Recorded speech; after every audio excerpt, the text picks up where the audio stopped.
araguhamagara n'imbabazi ati mwana wanjye ngwino unsange dore niteguye kukwakira shaka Uwiteka bigishoboka kwabonwa dore yiteguye kukwakira araguhamagara n'imbabazi ati mwana wanjye ngwino unsange dore niteguye kukwakira.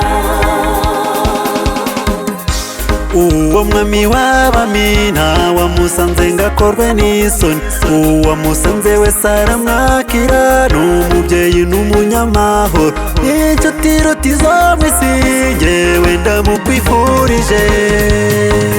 Shaka Uwiteka bigishoboka kwabonwa dore yiteguye kukwakira araguhamagara n'imbabazi ati mwana wanjye ngwino unsange dore niteguye kukwakira.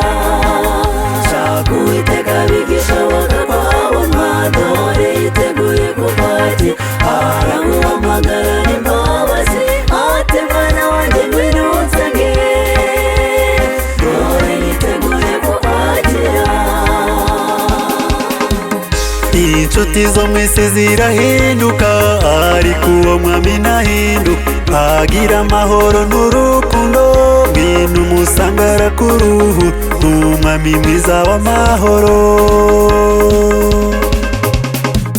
Shaka Uwiteka bigishoboka kwabonwa dore yiteguye kukwakira araguhamagara n'imbabazi ati mwana wanjye ngwino unsange dore niteguye kukwakira. Shaka Uwiteka bigishoboka kwabonwa dore yiteguye kukwakira araguhamagara n'imbabazi ati mwana wanjye ngwino unsange dore niteguye kukwakira.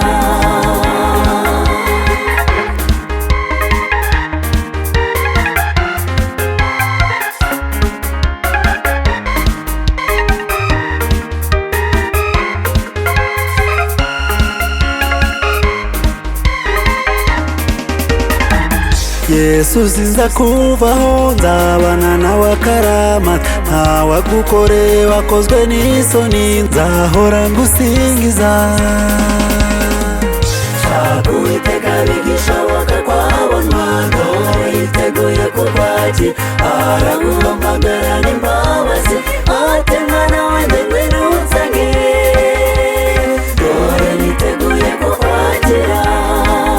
Shaka Uwiteka bigishoboka kwabonwa dore yiteguye kukwakira araguhamagara n'imbabazi ati mwana wanjye ngwino unsange dore niteguye kukwakira dore niteguye kukwakira.